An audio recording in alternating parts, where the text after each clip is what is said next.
I do want to point out something that's a little bit different about this piecewise function, because normally if a piecewise function, we see a less than and greater than, we know we got to do one-sided limits. But if we see doesn't equal to 2 right here, that means this graph is the same on the left and on the right. So when it says doesn't equal to 2, that means less than 2 is this graph and greater than 2 is also this graph. So there's no need for one-sided limit because otherwise we would be doing the same, we would evaluating limit for the same function, and that's just additional work that we don't have to do. So if you ever see this equal and doesn't equal to, that means the equal to means that this is referring to a point, and doesn't equal to means everything but 2. So that means left of 2, the right of 2, it's all contained within this graph. So your graph is going to be where your limit is going to be applied, and then the point, we're not going to do anything with limits with the point. The point is not going to tell us anything about our limit. Okay, so first condition, points. We know that the x value in question is at x equals 2.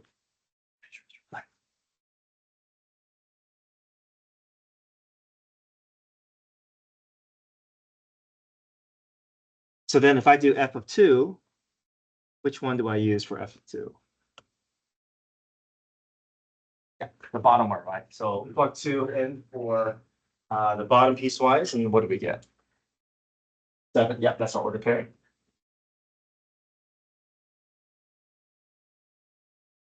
Second condition, all we need is one limit statement because the graph is all contained within this first one. Doesn't equal 2, again, means everything except 2.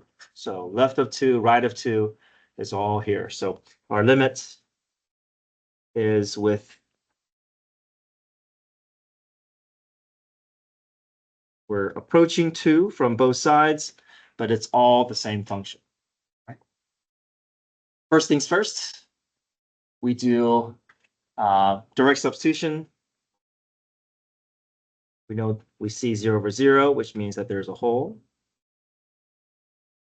We know we can go through our factoring steps.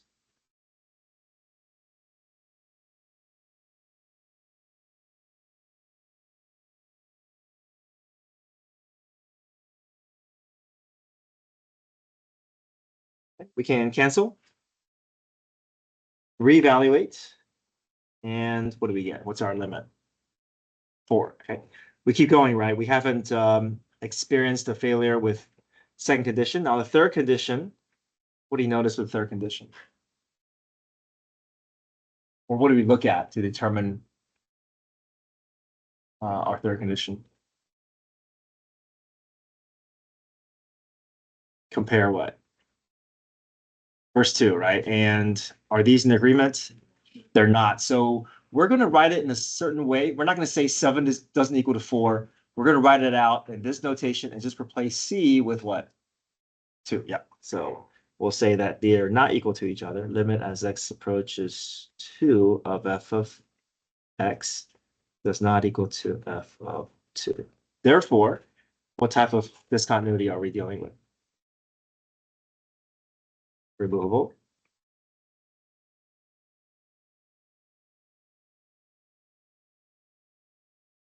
Make sure you specify the location of your discontinuity at x equals 2.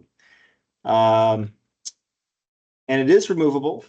It says redefine f of 2 to make the function continuous. So what can I do with f of 2 so that the hole gets filled in? Make f of 2 equal to what? 4, yeah. So right now the hole is, the point is living above the hole. And then if we redefine f of 2 equals to 4, we're able to fill in that gap, and that will allow continuity to make f of x continuous.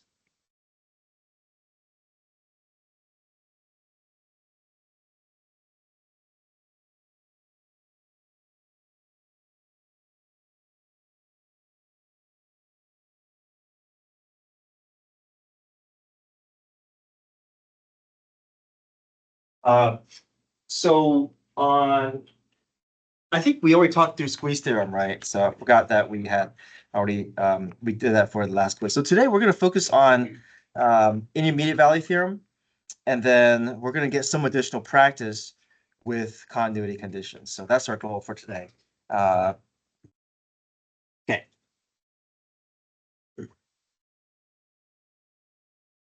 Let's not worry. We won't worry about the continuity on closed interval. So intermediate value theorem. Let me read this out, and then we'll talk a little bit about the fact that you already know this. It's just very wordy in the way that's presented. So the function is continuous on the closed interval. That's going to be our first established condition here. If the function is not continuous on the closed interval, we can stop the problem. But it's got to be continuous on the closed interval.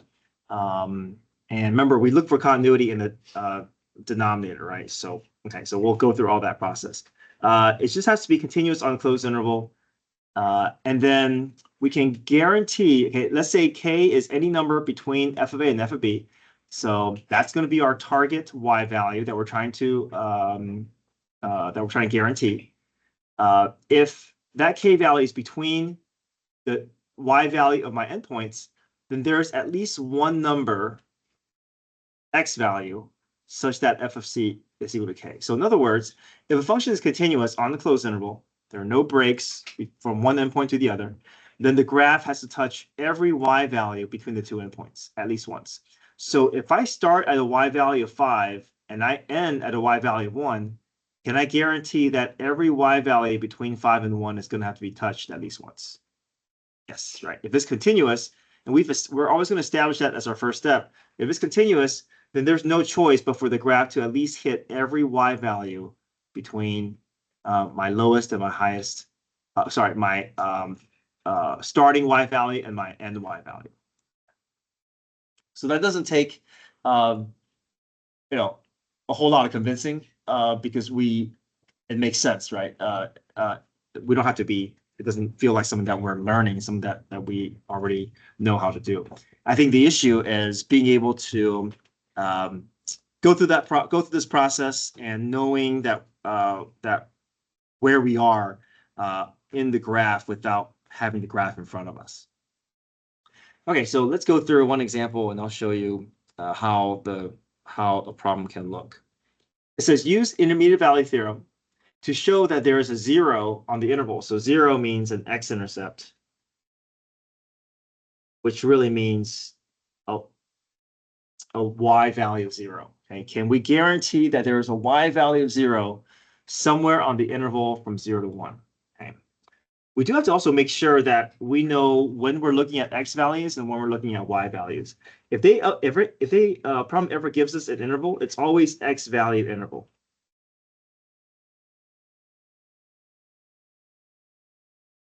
So we never want to confuse the y value with the x value, right? We don't want to ever compare that 0 with the interval because they're different variables.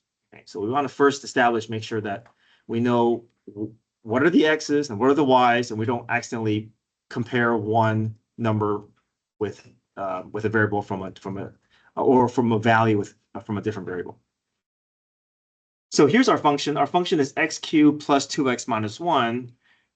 So we first have to establish that our function is continuous on the closed interval. The nice thing here is this is a polynomial. There is no denominator variable.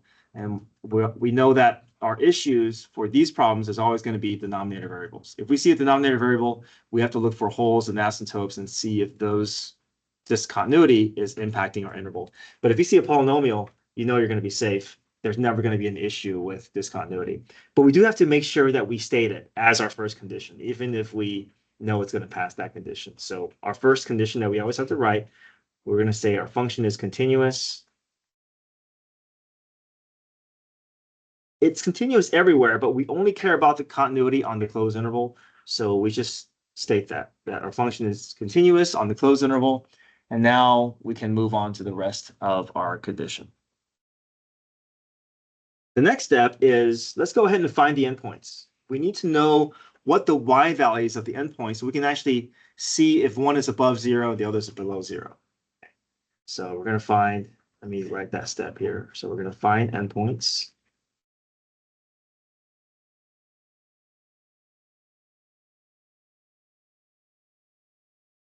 Okay, so we're going to find f of 0 and f of 1. So we know that these are the x value endpoints. We're going to take both those endpoints, plug into the function, get those y values. So f of 0, if I plug 0 in for x, what do we get? -1. We see we're plugging in 1 in for x. So we're trying to find the y value at the other endpoint. F of 1 is what? 2. Okay. Now, I'm starting at a y value of -1. I'm ending at a y value of 2. My graph is continuous throughout my interval. And can I guarantee that my graph is going to hit a y value of 0? Somewhere between, yes. If I start at -1 and I go up to 2, there's no choice but for the graph to at least hit a y value at least once, right? Maybe it dips back and forth and hits the y value multiple times, but all we're trying to do is trying to guarantee that it's gonna this y value is going to be reached once. Right. And we're trying to make this guarantee with very limited data. We don't have the graph in front of us, and we're just relying on this information. Is the graph continuous? Is the point below and above our target? And this is the only thing that we're using to determine if we can reach our guarantee. So we know it's true, but this is the way that we can write it in the least kind of wordy way. This is the most efficient way that we can write it. So we're going to write it this way. We already established continuity, so we can leave that statement now. But we'll say by IVT, since, and we're going to build a relationship here, since one endpoint is producing -1, and that -1 is clearly less than 0, which is our target, and then our target is clearly less than our other endpoint, which is 2, and that 2 is coming from f of 1. Okay, so this is acceptable because previously, when we solved problems like this on the AP exam, this is one way that they've established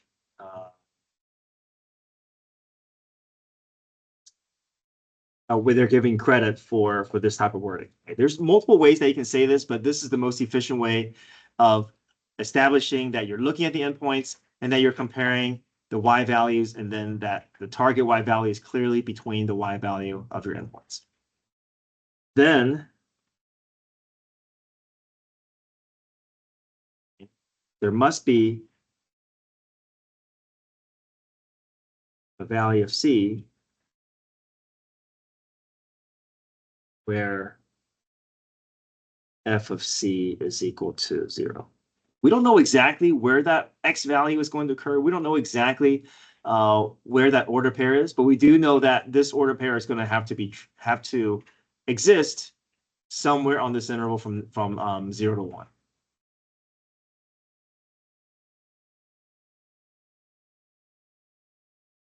So this is what the graph could look like, right? We have one endpoint at a y value of -1. We have another endpoint, y value of 2. This graph is x cubed, is cubic, and we know that at some c value, some x value, the graph is going to have to cross through the x-axis at some point.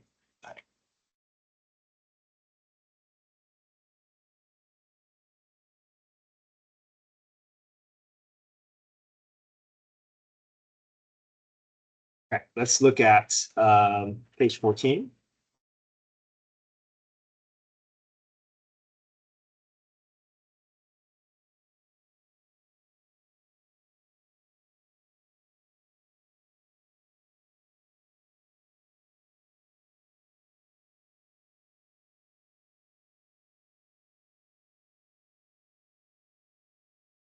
Verify that intermediate value theorem applies to the function on the interval from 2.5 to 4 for f of c equal to 6. So we're trying to guarantee a y value of 6, but then our x value interval is between 2.5 and 4. So remember, these are x values.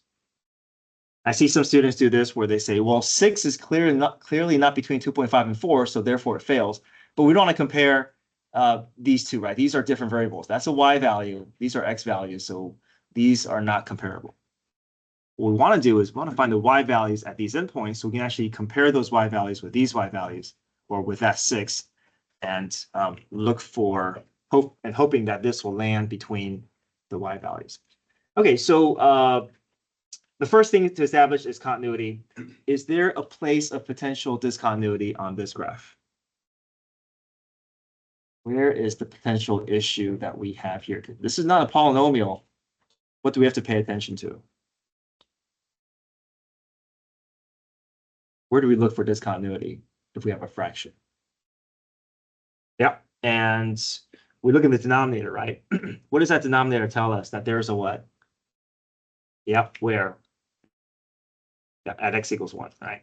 Even if it is not an asymptote, even if it's a whole, we don't have to worry about, oh, I got to factor and look to see if it's a whole or asymptote. It doesn't matter. If it's in the denominator, it's going to cause an issue, whether it's a whole or an asymptote. So don't feel like, oh, I got to factor the numerator, see if it cancels out. We don't really have to distinguish between whole and asymptote. I mean, we can, but all we care about is there going to be a disruption to our interval? So there's only one disruption. There's only one break in the graph. Okay.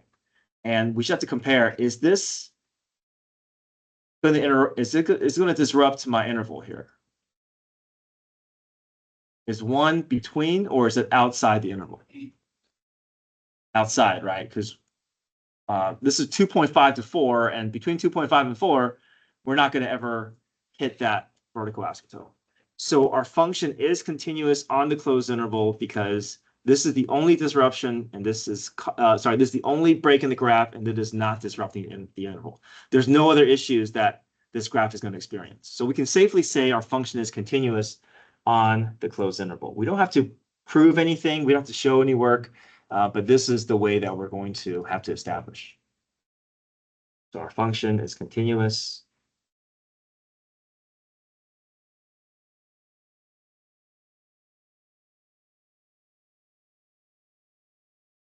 Okay, so we know that we're going to have any issues between our endpoints. Next step, we're going to take these endpoints and insert into our function. So these are kind of messy numbers, so I'll do the math for us here.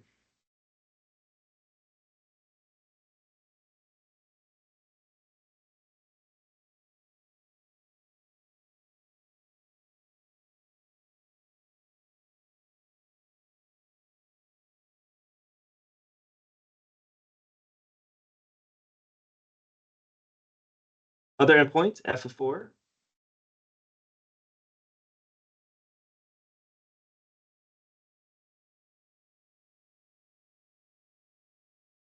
And so the test is going to be no calculators, but I will make a function where it's going to be easy for you to find that y value, where you don't have to do a lot of messy number crunching.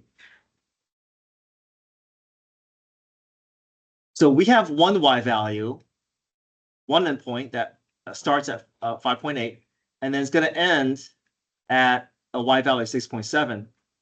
Am I going to be able to reach my guarantee? Can I guarantee that y value is 6? Yes, right. If I start at 5.8 and if I end up at 6.7 and the graph is continuous, the graph is gonna rise and it's going to have to reach that y value of 6 somewhere on this interval, right? Somewhere between 2.5 and 4, this graph is going to hit that y value of 6. Okay. So just with limited data here, we can guarantee that this graph is going to hit that y value of 6. So we're going to write out our statement here. So by IVT,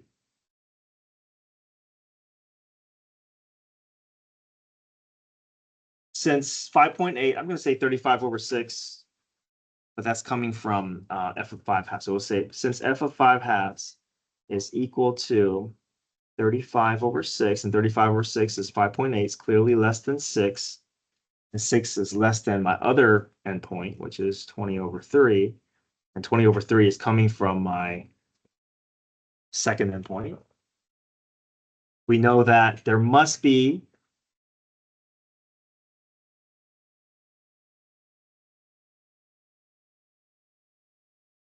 a y value of 6 somewhere on the interval from 5/2 to 4. Okay, whenever we state our interval, the interval is always x values. We never state intervals for y values, at least in this course. Anytime we state an interval, it's always for x values.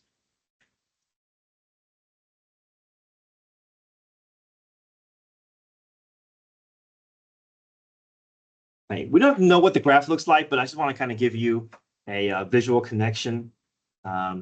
So this x squared plus x all over x minus 1, it kind of looks like a curve like this. And then at 5/2, it's down here. And then at 4, it's up here. And then we know the graph is going to hit that y value of 6 somewhere between 5.8 and 6.7. Right? We can guarantee that there's going to be at least one place where the graph is going to hit that that's y value of 6. So the last step is find the c value. Right? So basically, we know the graph is going to hit a y value of 6, but can we find the order pair that's associated with it? So if I know what the y value that I want, and I know the function, can I figure out what the x value is for that order pair? And how would I algebraically find that?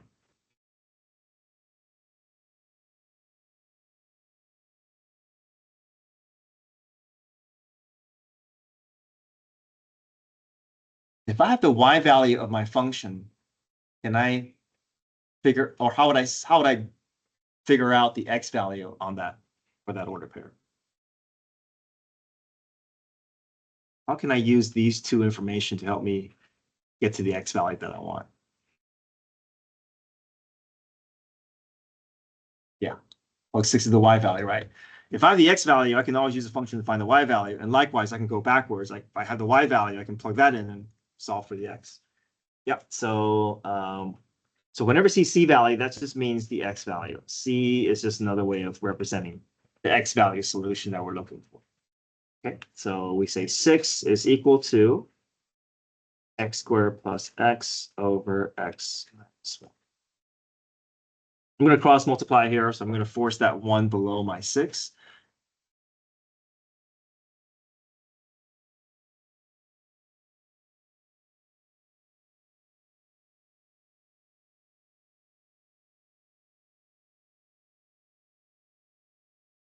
I'm going to bring everything over to one side and factor and solve for x.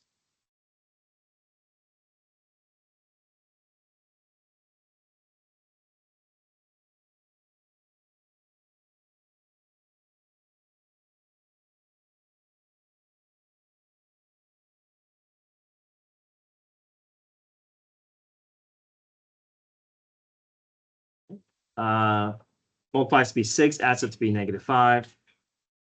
What are the two numbers here?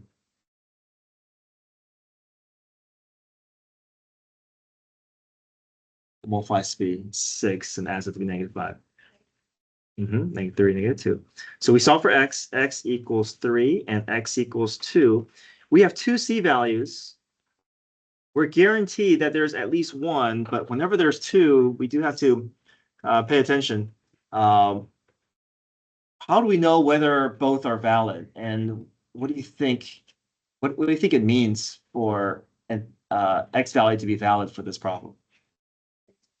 Inside the interval, yeah. So that's important. That even though there may be other places that the y value hits a 6, but we only care about our intervals. So anything that's outside the interval is not part of our problem. So we're guaranteed at least one. It's possible that both of them lands inside the interval, but anytime I see two solutions, I'm always considering maybe one of them is not the one that we want.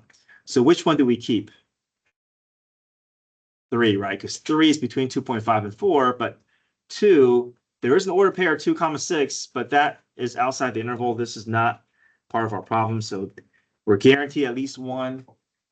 But if there were 2 inside the interval, we would have to keep both of them. But Usually if there's two, one of them is, there's a high chance the one is outside the interval.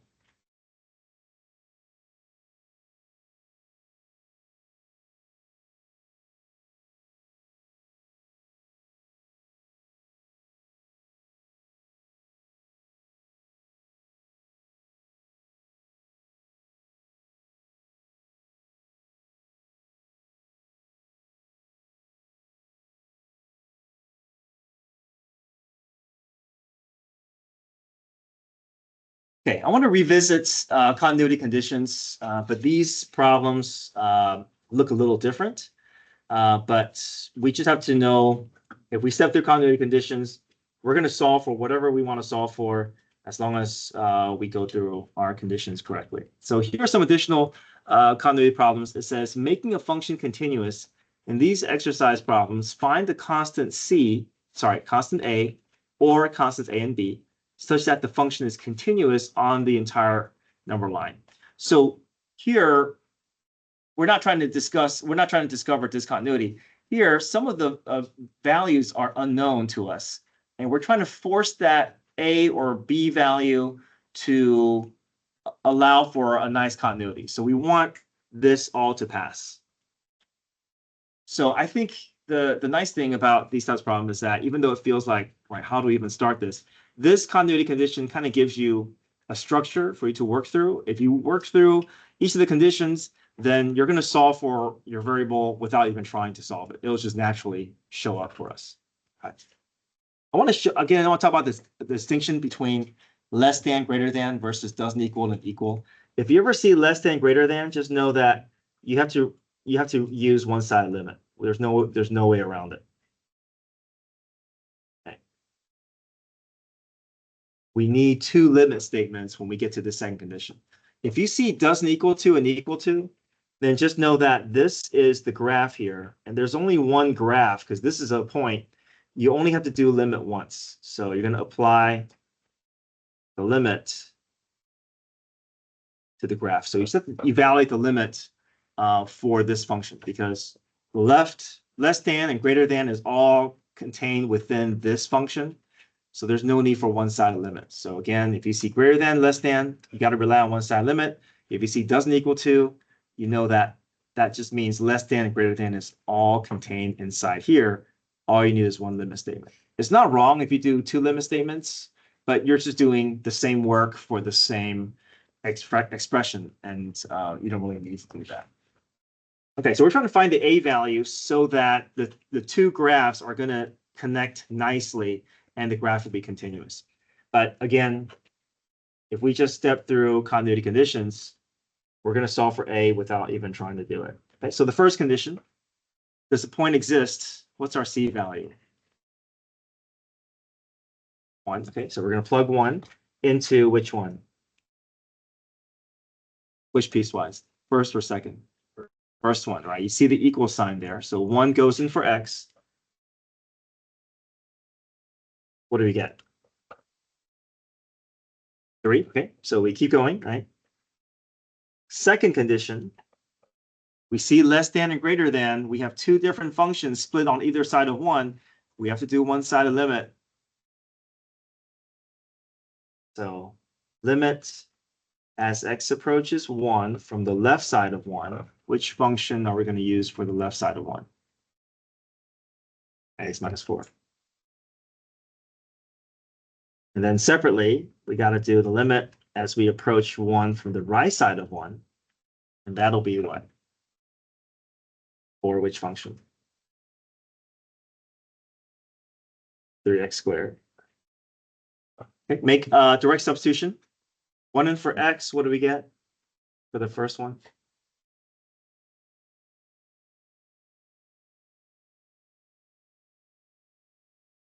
What's the result if I plug 1 in for X?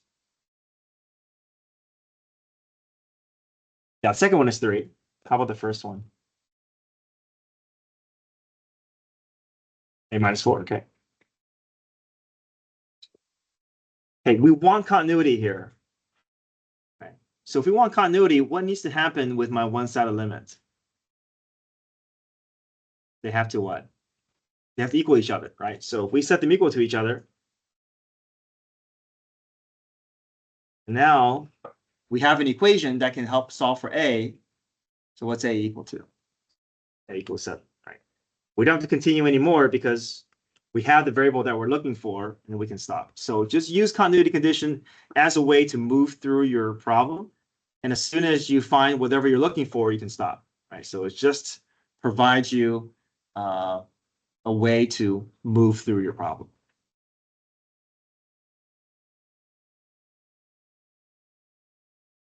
And again, we're going through this process because we want continuity. And if we want continuity, it's got to pass through all these conditions. So we're just going through them step by step. All right, 66. What's our C value? A. It feels a little bit strange, right? Typically, our C value is a known constant. Now it's kind of like this unknown constant, but we'll just go with that. So our C value is A. So F of A is equal to what? 8. Yep, that's our point. Remember, your first condition is usually just information gathering. You're not able to, usually nothing is solved with that first condition. Second condition, again, do we need one-side limits for this one? No, just where the graph is, right? So just do limit once on where the graph is. So limit as x approaches what? A, okay. Write out our expression.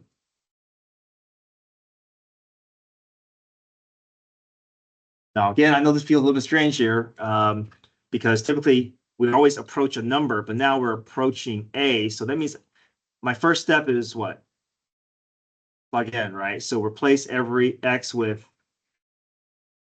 A. Yep. So every x gets replaced with A. So this becomes A squared minus A squared over A minus A. What does that give us? Which tells us that there's a hole, all right? So we know we have to do some cleanup here. You see a factoring opportunity in the numerator. Difference of squares, right? What does that factor to be? X. And x plus A. Right? We know there's a hole. We identify it. We remove it. Reevaluate, and what do we get? Close. 2A. Yeah, A plus A would just be 1A plus 1A would be 2A. Okay. We haven't found our variable yet, but we're making progress. We know the limit is 2A, but we still don't know what A is. So we keep going, right? Third condition. We want continuity. So if we want continuity, what needs to happen?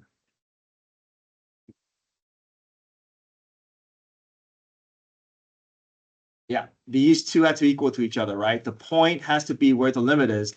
And that's going to give us a way to solve for A, right? So we can say what 2A is equal to 8, right? So here the purpose, we're not trying to determine the function is continuous or whether we don't have to go through each of our notations.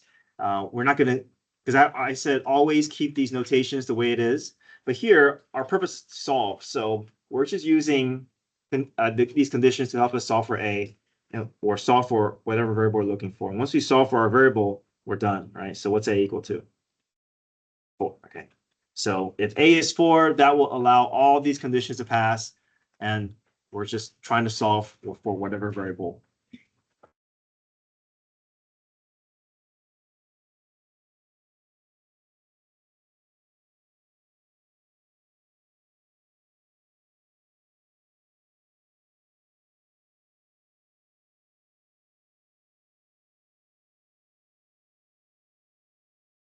Okay, I want to see if I can help you get started with some of the homework.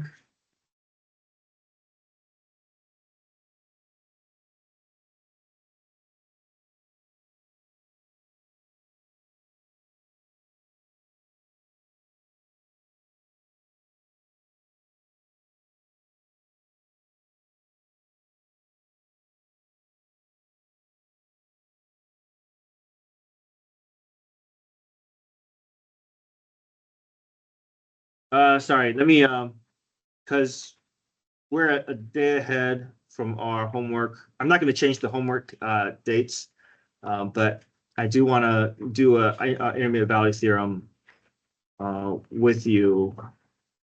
I just want to get some additional practice with that. So let me see if I can find one.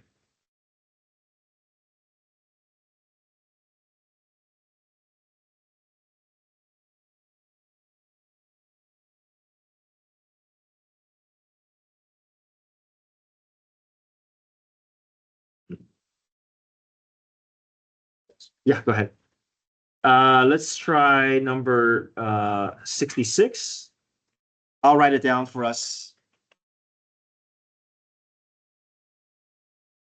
All right. I want to do one more practice with IVT so we can see how everything fits together.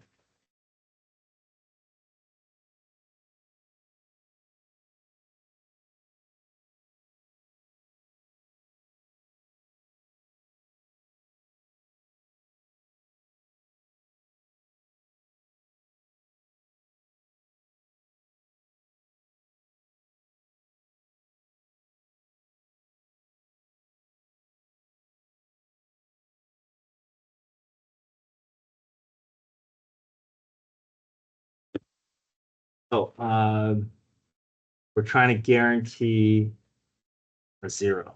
So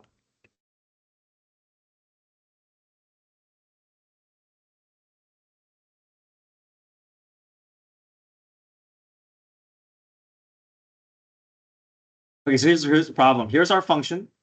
Here's our interval, and we're trying to see, can I guarantee a y value of 0 somewhere between 1 and 2? So here's the big picture. Big picture, we have to first establish function is continuous, plug the endpoints into the function, and we're hoping that one endpoint has a y value below 0, another endpoint has a y value above 0, and that way we can guarantee that a y value, that this graph is going to actually touch or cross through a y value of 0.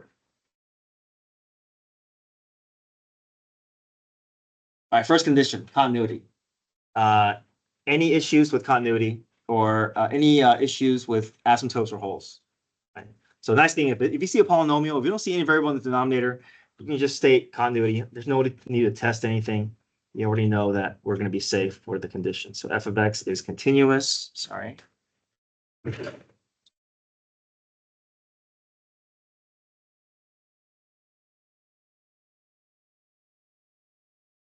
Make sure you establish the interval. It's continuous everywhere, but we only care about stating continuity for our closed interval. Next step, endpoints, right? We don't want to be, we don't compare 1 and 2 with 0. These are mismatched, right? These are x values. This is the y value. We need to find the y values so we can actually compare y values with y values. 1 for x. What do we get?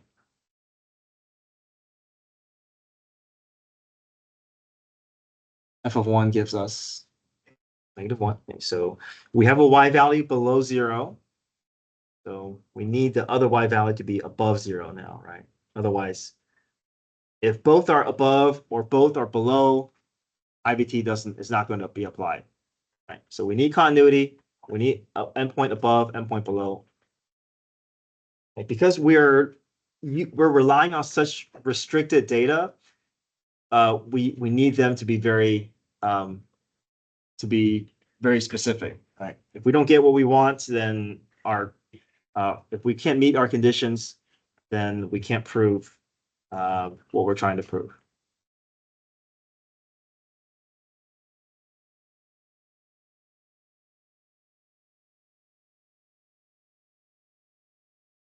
Okay. What is y value going to give us? 2. Can I guarantee this y value is 0? Yes, right. If I start off below 0 and I end up above 0, and the graph is connected all the way through, I'm going to hit that y value of 0 somewhere between. Okay, so let's practice stating that out. So by IVT, since one endpoint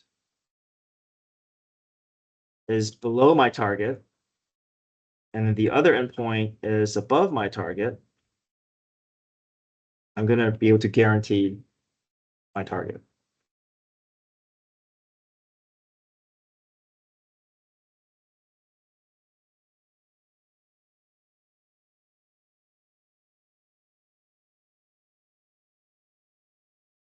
And if I wanted to find my x value, I would plug 0 in for f of x and solve for x. This is harder to do. This is not factorable.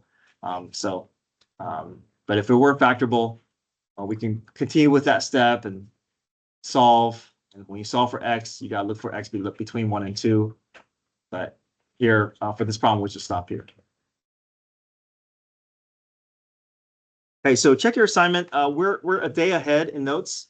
So your homework is going to come from your AP practice. It's going to still be with continuity. We're day ahead notes, but we're not going to change the calendar. We're just going to have an extra day of review. Okay. All right. Come get your phones.